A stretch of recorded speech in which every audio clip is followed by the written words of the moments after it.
Started.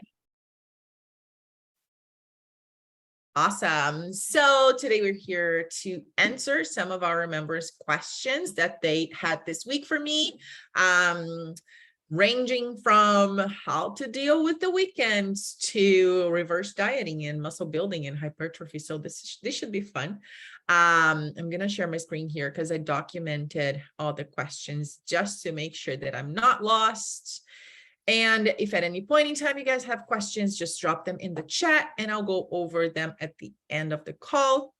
All right, the first question is this one. If your goal is hypertrophy, does sticking exactly to the rest period matter? I always take at least the suggested time, but wondering if it is okay to extend those rest times by another minute to be able to push harder. I wasn't sure. Okay.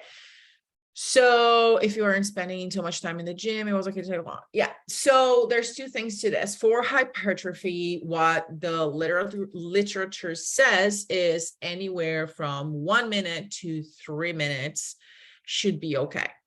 Obviously, it depends on the type of exercise. It depends on the effort that you're putting in.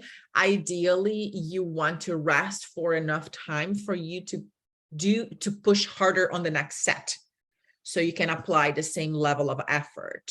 So you're right about that. Like, you can extend a little bit if you don't feel ready to push as hard on the next set. However, I will sometimes play around with the rest period just for progressive overload's sake. So there are many ways that we can progressive overload, which just means putting in more tension, placing more tension on the muscle over time. So you're doing more over time. Basically, that's what it is. And you can do that like in various ways, adding more load over time, executing the exercise better over time, like more range of motion, more reps, more sets, different techniques to add more intensity, and also the rest period. So depending on the type of workout, some workouts are going to be more metabolic. I want you to rest less. I want you to not feel 100% to crush it on the next set on purpose. Because also for hypertrophy, the using different rep ranges and different types of what is the name that I'm trying to say here? Different types of methods will also help you with hypertrophy. So what typically leads to hypertrophy, to muscle growth? It'll be muscle tension, muscle damage, and metabolic stress. Okay. And there are different ways that we can play around with those three. We want to utilize all three of them, not just one, in order to have hypertrophy. And hypertrophy is just an adaptation. So hypertrophy, muscle growth, is just an adaptation to the tension placed, to the stress placed upon the muscle. If my goal for one of the workouts is for you to add more metabolic stress, I want you to intentionally rest less in between sets. So sometimes you will not feel ready to crush it on the next one. If you see longer rest periods, like 2, 3 minutes, 90 seconds, that's typically not a metabolic a workout to aid metabolic stress. But if the rest periods are shorter, then that's usually the intention. Okay. And usually what I would do on the compound movements, I'll leave a longer rest period around 90 seconds to 2 minutes. And on the accessory exercises, so to the final exercises of the workout, I'll do a shorter rest period on purpose as well, because I want you to accumulate more fatigue in other ways. Does it all make sense? Does the explanation make sense? So in other words, for compound movements, typically, yes, you can rest a little bit longer for accessory movements. So for exercises that you're only using one muscle group, so bicep curls, hamstring curl, triceps, the exercises at the bottom of the workout, at the end of the workout, those are typically the ones that I want you to accumulate more fatigue. I don't want you to feel completely rested in between sets. And those are usually shorter rep ranges. So typically I will indicate based on the type of workout that is. But that's a very, that's also a parenthesis that I want to make here. That's a very, that's the cherry on top, I want to say. So that's in the scale of importance, that's not really what matters most. Okay. So don't worry too much about that.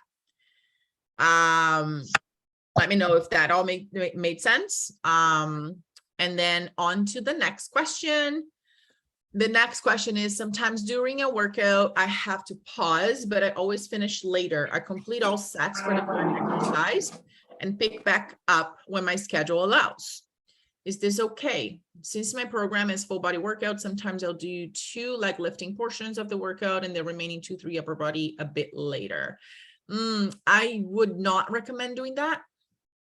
I would rather, like, if you can find a time slot where you can get all of the exercises in, that's going to be better for your performance in that session, for your recovery as well, and not just the recovery, the muscle recovery, but the overall nervous system recovery. So I would find a way to get all the exercises done in just one session. Next question. Ideally, how long will the reverse diet take to reach maintenance calories? I see some that reverse for a long time, super slowly adding calories, and others that aim to get at maintenance as soon as possible. That's a good question. That's a great question. So for those of you who don't know, reverse diet is basically the diet after the diet. So you're on a diet to lose weight, lose fat, and then you lose the weight, you lose the fat. And what do you do after to maintain the fat loss? Because that's the main issue. And that's where reverse diet comes along, because a lot of people are able to very quickly lose weight if they do something drastic or if they stick to a fat loss program. But it is really hard to stick to the weight loss, to keep the weight off. That's the hardest part, especially in the long run. Some people will maintain for a few months, and then over the course of the next year, next 5 years, they end up putting all the weight back up.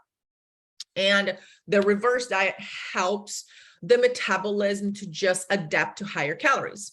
So the idea behind this is that when you lose weight, your body, your metabolism adapts to a lower set point. So let's say your body, where it is right now, is used to burning 2,000 calories every single day just to maintain where you are. Then you start a diet, you're eating 1,500 calories. This is just a random example, okay? And you're eating 1,500 calories. You lose weight because you're eating less than your body is burning. But what happens is the body is very, very smart, and it doesn't want us to lose fat. It doesn't want us to get rid of the fat. The last thing that the body wants is for us to lose fat, because it's energy storage, right? So it will, some mechanisms will kick in to prevent that from happening. So the body will be like, okay, she's not giving me enough fuel. So what I'll do, I will conserve. I'll try to utilize as less energy as I possibly can. So I'll start saving a little bit of the energy.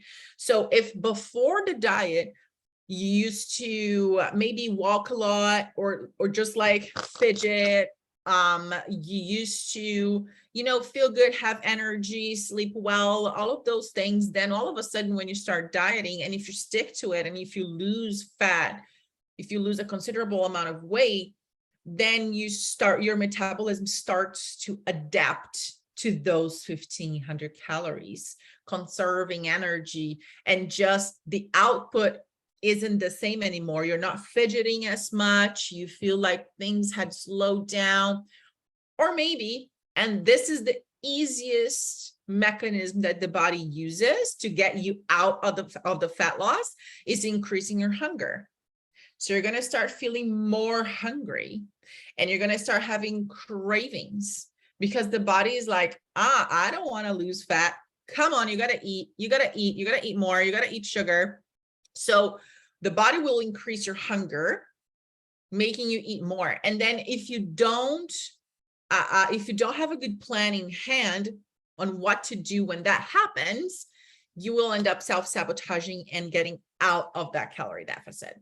So when I talk about reverse dieting, we're trying to prevent that metabolic adaptation, not necessarily prevent the metabolic adaptation, but go the other way around.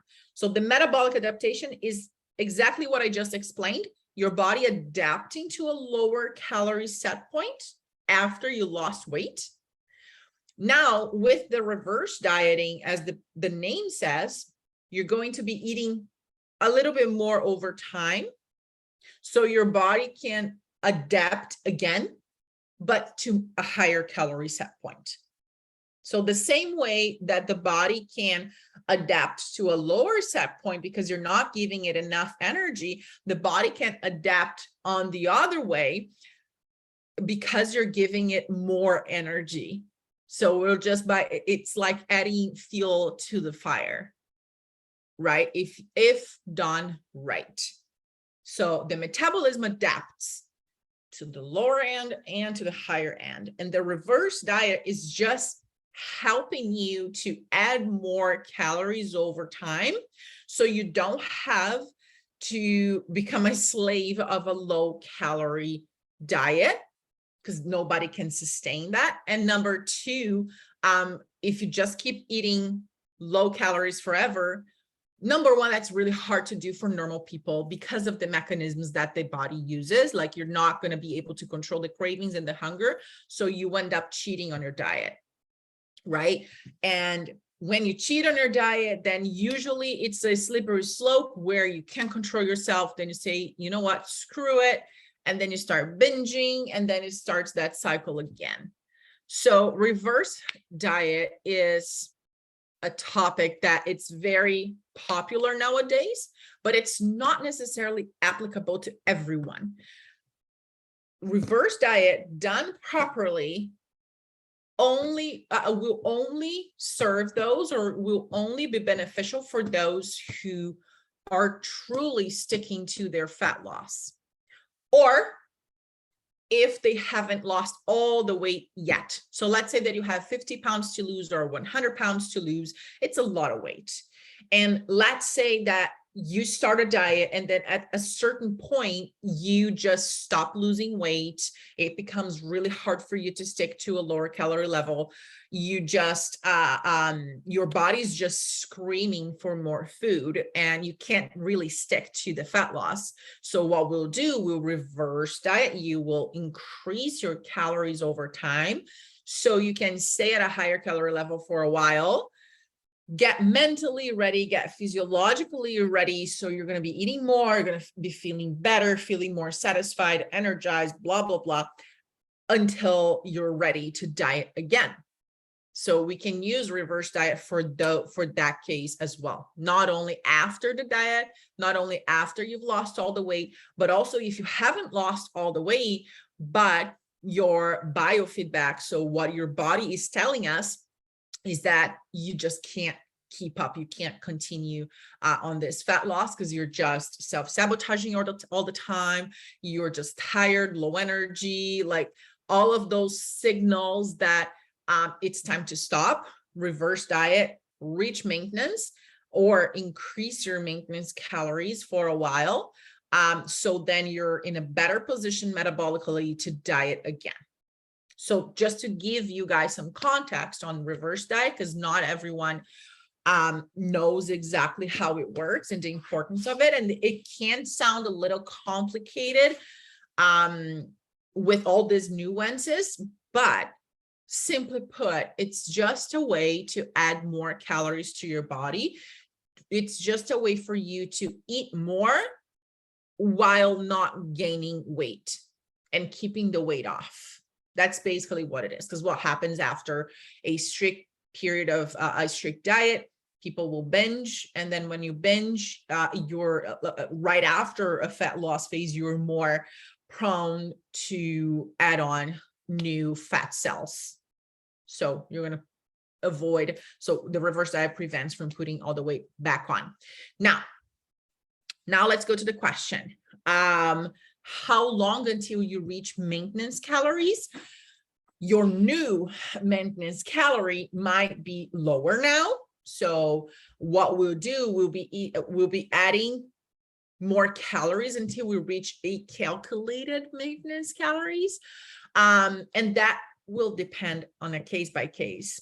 If you're very, very, very lean, I would say stage lean, or you've done a photo shoot, like something where you got to a very, very low body fat level, then it makes sense to do a very slow reverse where you're adding 100 calories a week, 50 calories a week, like very, very slow. It makes sense because you're just too lean. You're just way too lean. If you add more calories too quickly, you might end up putting way too much body fat. But now for a normal person who gets lean, who loses fat, but it's not stage lean, I wouldn't take, like, I would aim to spend probably around the same time that we did the fat loss doing a reverse.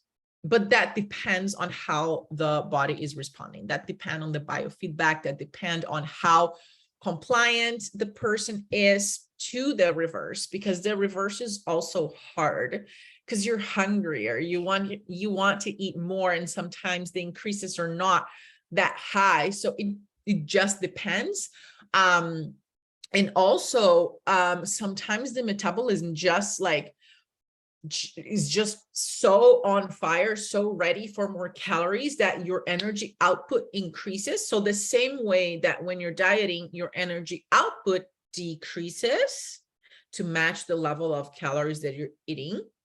When you're increasing your calories slowly, your output increases as well.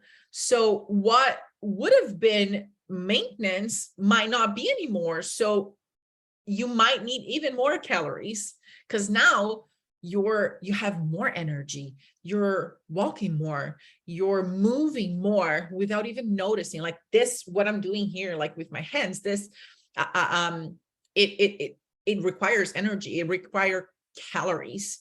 So when I'm on a when I'm on a diet, like on a competition prep or photo shoot prep, that I'm eating very little, you guys can tell that I'm more steady. I don't move much, not because I don't want to, but because my body's conserving energy. It's not intentional. It's subconscious that all happens. So you're going to notice that you're spending more calories, you're fidgeting more, your energy output is better in the gym, you're able to lift heavier, you're sleeping better, like everything is better. So your body is requiring more energy. So we keep adding more calories and monitoring how the body weight is going. But a good reminder is a reverse diet, although we think about it like, okay, let's reverse for the same amount that we spent in a calorie deficit. The goal is not to not gain any weight. Okay, that's really important. You're going to put on a few pounds. That's normal. Okay, that's normal because you're going to eat, you'll be eating more. You'll be eating more carbs, right? You'll be retaining more water. You'll be training harder, more inflammation. So there are all sorts of things that will impact your scale weight. A good metric that I like to use is although you're putting on a few pounds, you're still maintaining your waist measurement. And this is, let me just grab one example here from a client. That is a very, very good example of a well-done reverse diet. one of them. Let me just find here progress.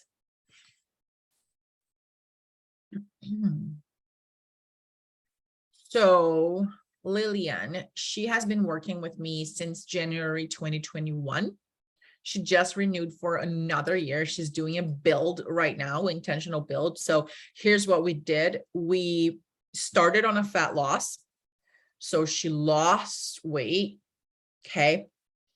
And this is the time that we spent on a fat loss. Then we started reversing, and you can see that she pretty much maintained, right? Although, yes, your body weight will still fluctuate. That's always going to happen, even on reverse. So don't get upset if your weight is going slightly up on a reverse. Like, the goal is not to not gain any weight at all. Okay. The goal is just to add more calories so you increase your capability of reaching a higher maintenance level. Okay.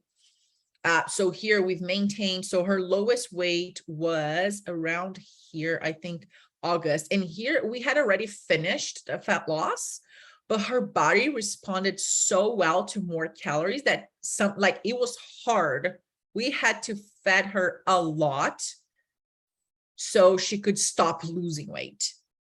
Like, this is incredible. And she's 43 years old. So even over 40, she was able to get this results. And now her body weight is going up again, but because we're doing an intentional build, we're working to build muscle. Okay. But now I want you to pay attention to this, right? So this is where her body weight pretty much maintained from August until pretty much February. So August, September, October, November, December, January, February. So 7 months, she was able to maintain her body weight around the same ballpark while we were increasing her calories every week or every 2 weeks, depending on how she was responding. Now, when we look at the measurements, when we look at her waist here's where the fat loss started, right? So she lost fat, she lost inches. And here's during the reverse. Although her body weight was all over the place, like she was maintaining around the same ballpark, but she was having those fluctuations and we were increasing calories, we've maintained her waist. And even now on a build, she didn't put on a ton of size to her waist. A little bit, yes, that's going to be normal, but she's not even close to where she was before. And she's eating. She's tiny.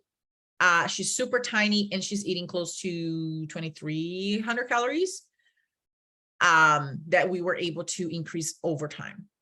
So this is a good example of a good, well-rounded reverse done. And in her case, we increased really slowly. We increased probably 100 calories or 200 calories every 2 weeks because she was feeling too full. So we were slowly adapting her metabolism to more food, so she could get there. She could get all the meals in. Basically, that's what it is. But yeah, straight to the point, roughly we estimate to stay in reverse around the same time that we did the fat loss, depending on your body, how your body respond. I am not a fan personally, by experience, working with normal people who are not stage lean. I am not a fan of doing very slow reverses, like where you're adding 50 calories here, 100 calories there, and it takes forever for you to eat more food. I'm not a fan of that because it's really easy for normal people to like straight not follow that. And it's not necessary. You're not that lean that you will put on fat that quickly. Okay. Does that make sense? Does that answer your question? I know that I went very broad here, but I just wanted to make sure that I touched on all the important points. All right. What is the minimum amount of time that you program for a build? What is expected? What is the expected weight fluctuation during that time? Following a build, how long is the cut typically? Okay. What is the minimum amount that you program for a build? 6 months minimum. Okay. For women, I would like to keep women, oh my gosh, I can't speak, building for as long as possible, or at least eating on maintenance and in a slight surplus for as long as possible, because many women that come to me, they haven't had the opportunity to do that in their early years. So as much as possible, but at least 6 months on a build, at least minimum. In terms of expected weight fluctuation, that really depends on your metabolism, on how quickly you can put on, but women typically takes a little longer than men. I want to say like muscle mass. I put up that chart here. So a realistic rate of muscle gain, which is different than weight gain. Okay. So realistic rate of muscle gain would be 0.7 to 1.4 pounds per month for beginners and intermediates. And you're considered intermediate until your second year of lifting. Okay. 0.35 to 0.7 pounds per month in late intermediates and advanced women. Okay. So like myself, it's really hard for me to put on muscle, like truly hard. But for someone starting right now, it's a lot easier if they're doing everything correctly. However, like even though, let's say on average 1 pound per month is realistic for women, that doesn't mean that's only 1 pound variation on the scale, because you're going to be eating more. You're going to be eating more carbs. You're going to be training harder. So more inflammation, and all of those things, they impact your scale weight. So I want to say that 2 pounds per month on the scale would be realistic to expect on average. It could be more, especially in the beginning. So if you're coming out of a fat loss and you just start adding a lot of carbs and you just start like lifting heavier and all of that, and you're eating more food, you have more food in you, then you could be up 5 pounds on the first month. Don't get scared if it goes up like that. That doesn't mean that's 5 pounds of muscle, but that doesn't mean it's 5 pounds of fat, because there's a lot that goes into it. When you start eating more, you literally have more food in you. You have more glycogen storage in your muscles, and that all impacts your scale, how they scale fluctuates. What is expected weight fluctuation following a build? How long is the cut? It depends on how much body fat you need to lose after. I would do anywhere from 8 to 16 weeks tops, on average 12 weeks.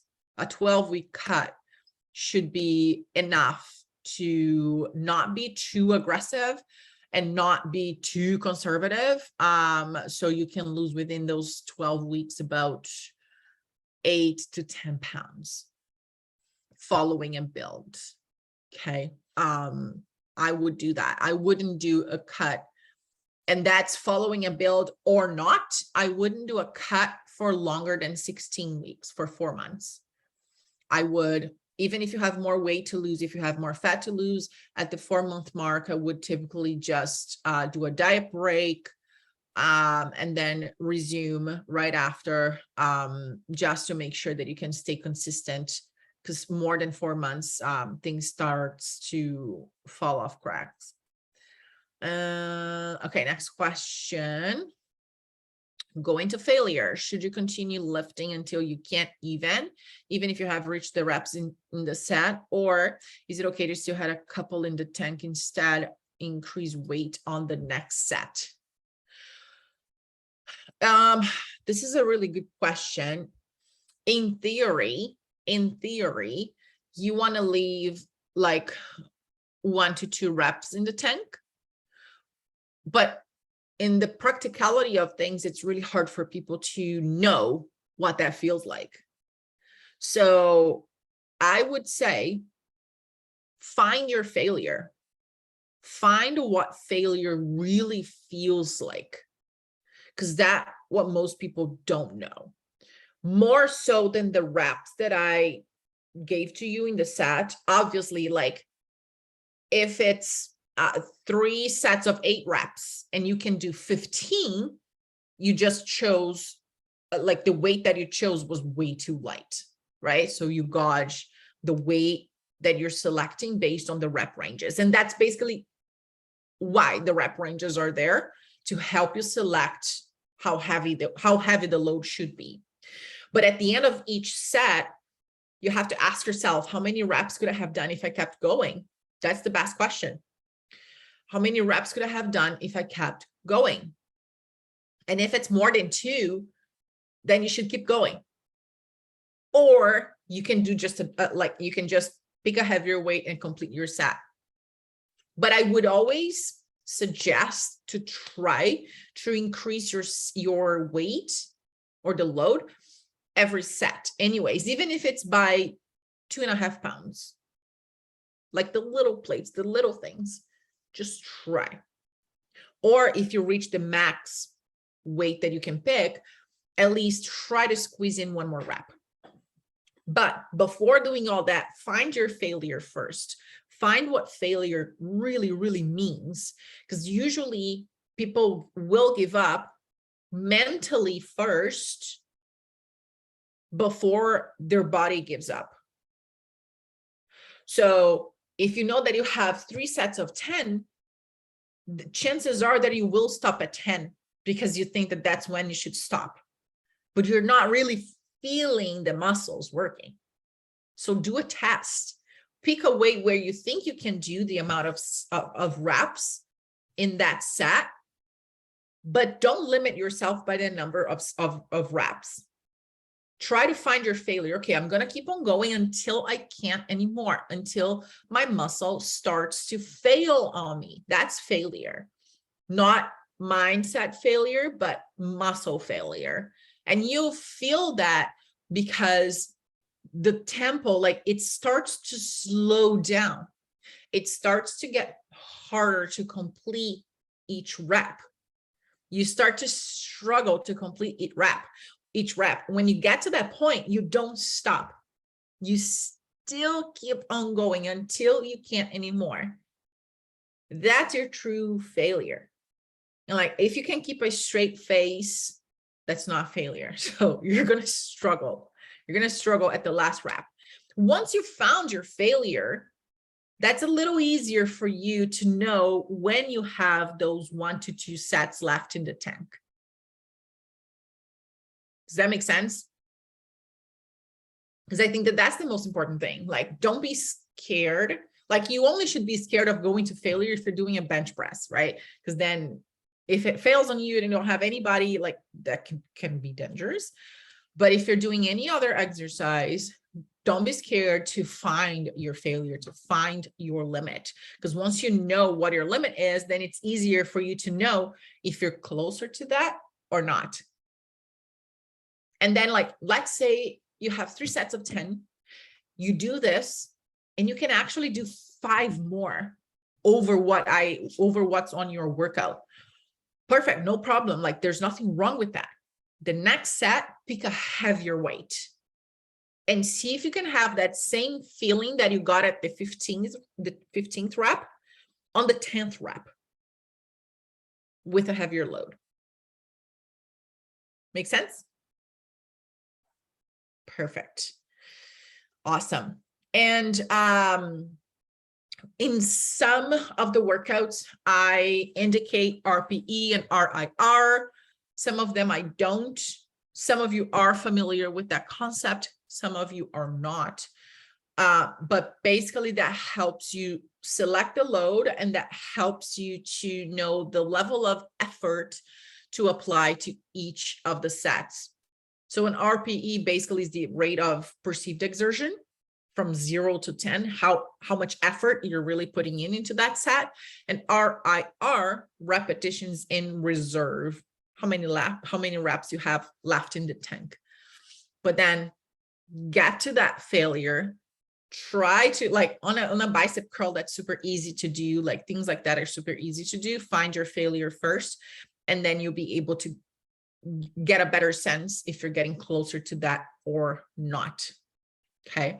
But I would always, like, as a rule of thumb, once you found your failure, once you found what it feels like to fail, to have muscle failure, then you leave 1 to 2 reps in the tank before you fail, but only once you found your failure.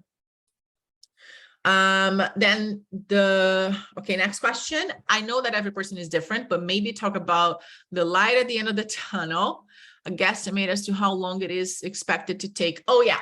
So Diana was talking about body recomposition, specifically for more of a skinny fat type of person, type of body type, which can be tough, especially mentally. I was even talking to a friend of mine who's also a coach, and we were talking about how the skinny fat mentality, or having to build muscle while at the same time you want to drop body fat, how that mentally sometimes is harder than only having to drop body fat, because the results are going to take longer.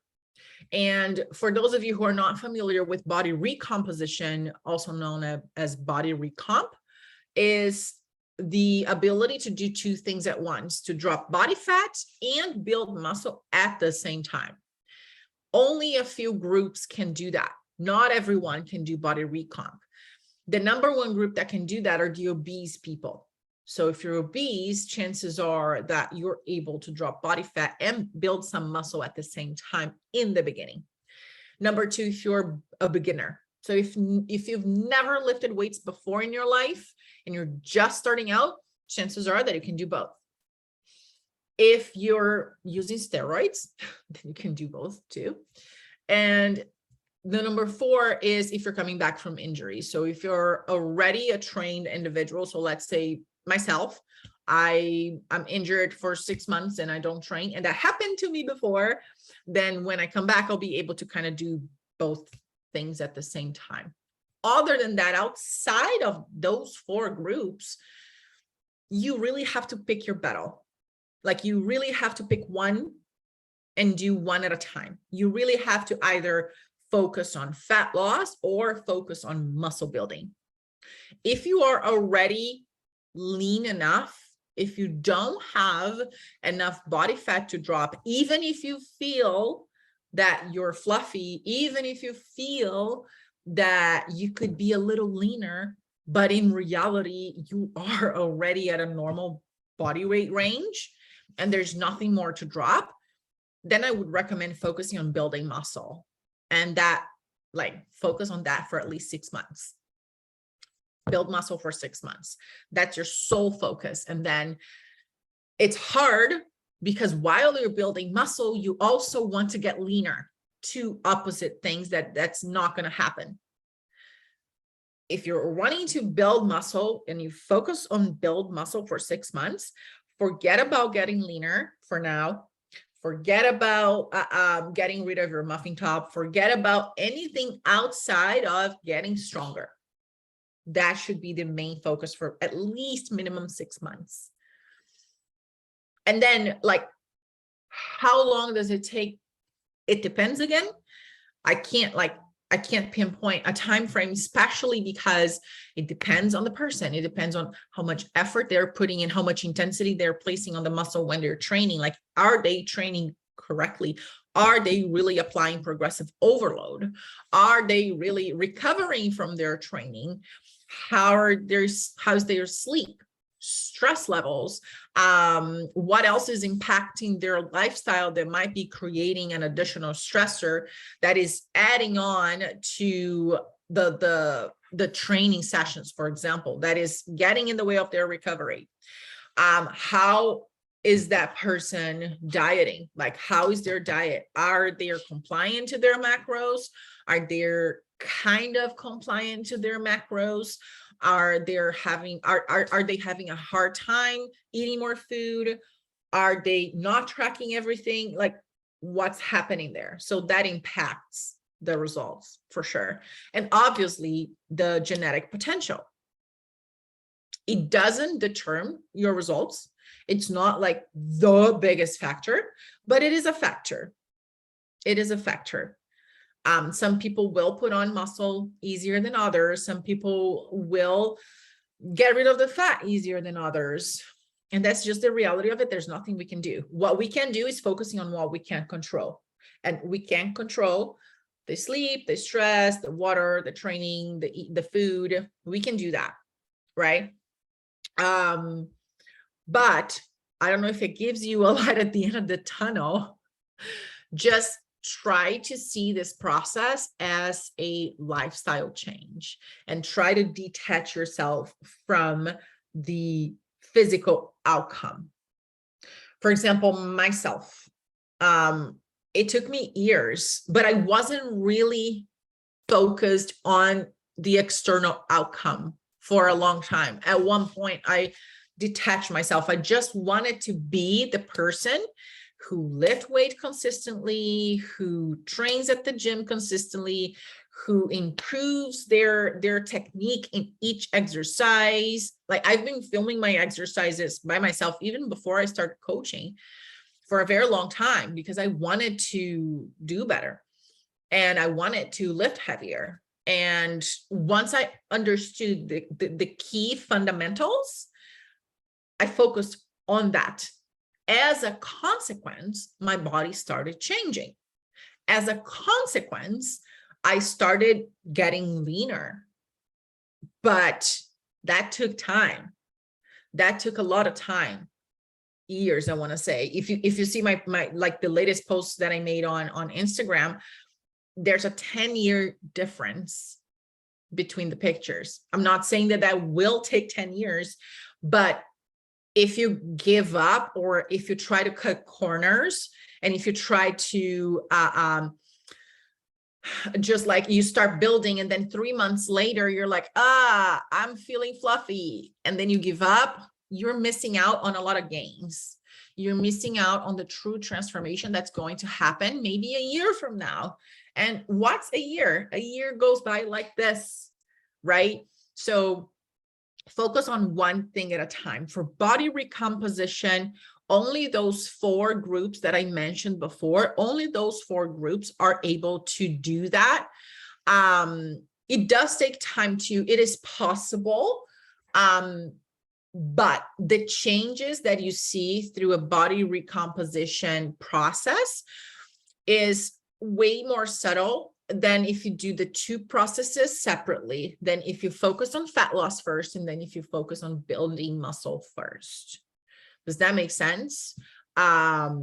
So yeah, I don't know. Like I said, I don't know if that adds some light at the end of the tunnel for you. Like I mentioned, I would expect to be in a build for at least 6 months, just focusing on getting stronger, like focusing on improving your chin-ups, improving your squats, improving your hip thrusts, improving your bench presses. All the main compound movements, your rows, your back exercises, those are going to hit the big muscles that actually transform your physique.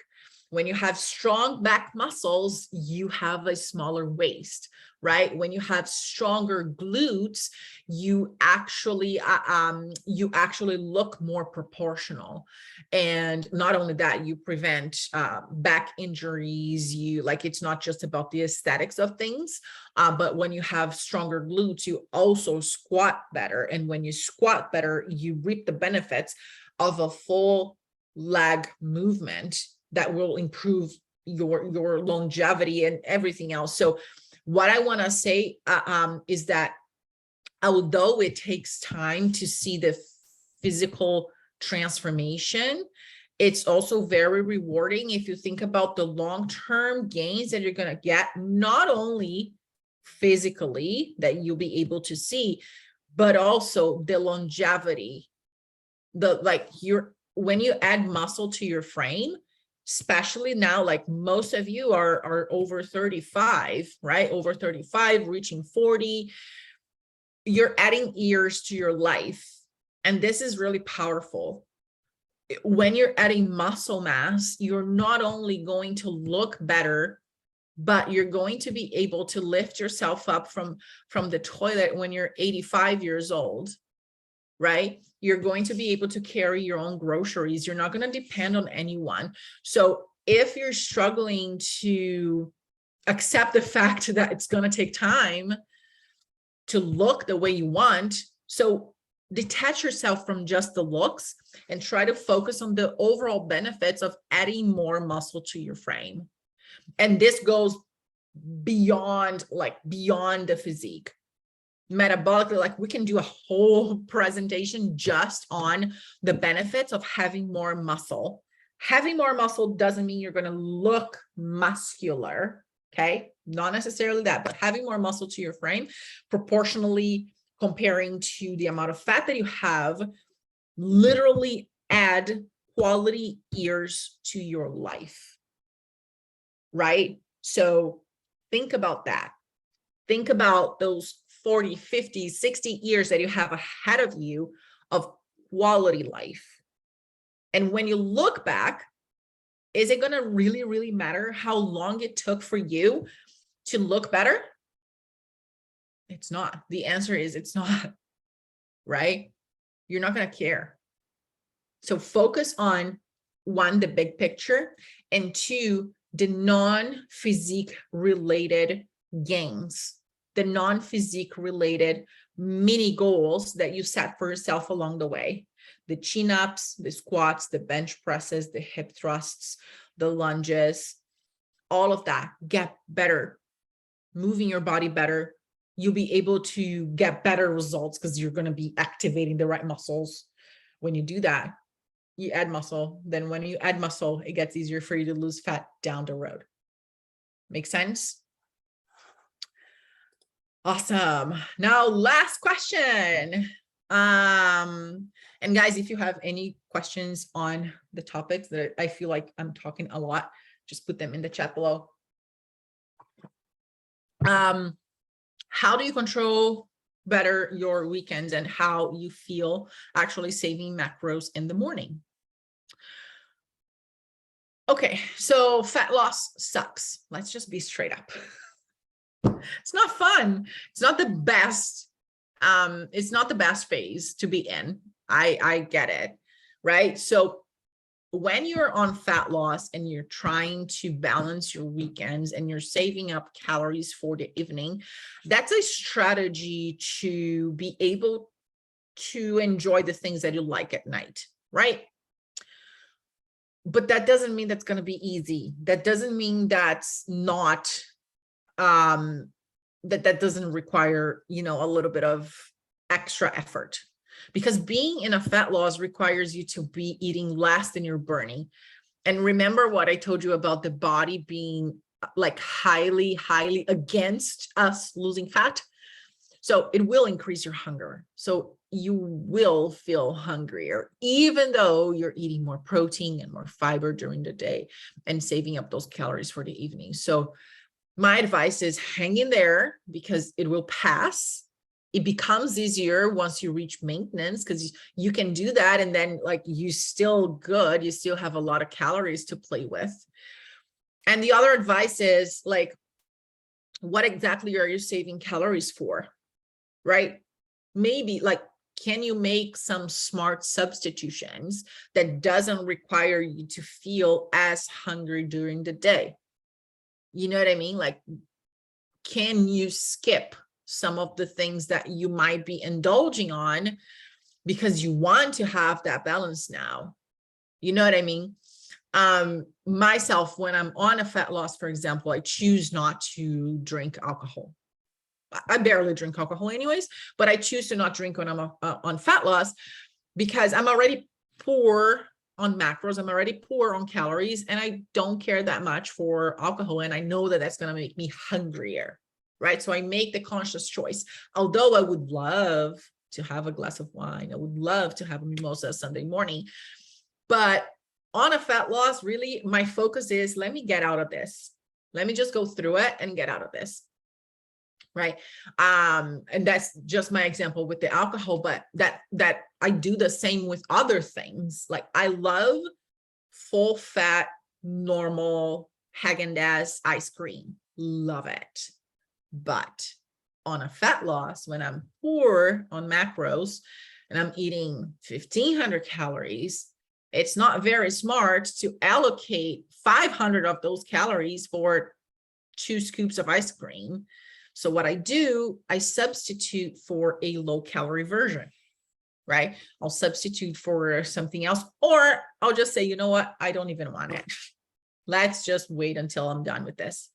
So sometimes we are just like trying to stick to the same things that we like because we want to keep maintaining the same lifestyle, which is totally possible once you're done with the fat loss phase. When you're on fat loss, like we got to be a little smarter with the choices and just acknowledge and accept that it will suck at times. Like there will be times that it sucks and you don't want to do this and you feel a little hungrier, but that's just one fraction of the year. Like that's just a few weeks. In a few weeks, you'll be done with this. We'll be increasing calories. You feel better. You're going to be able to eat more.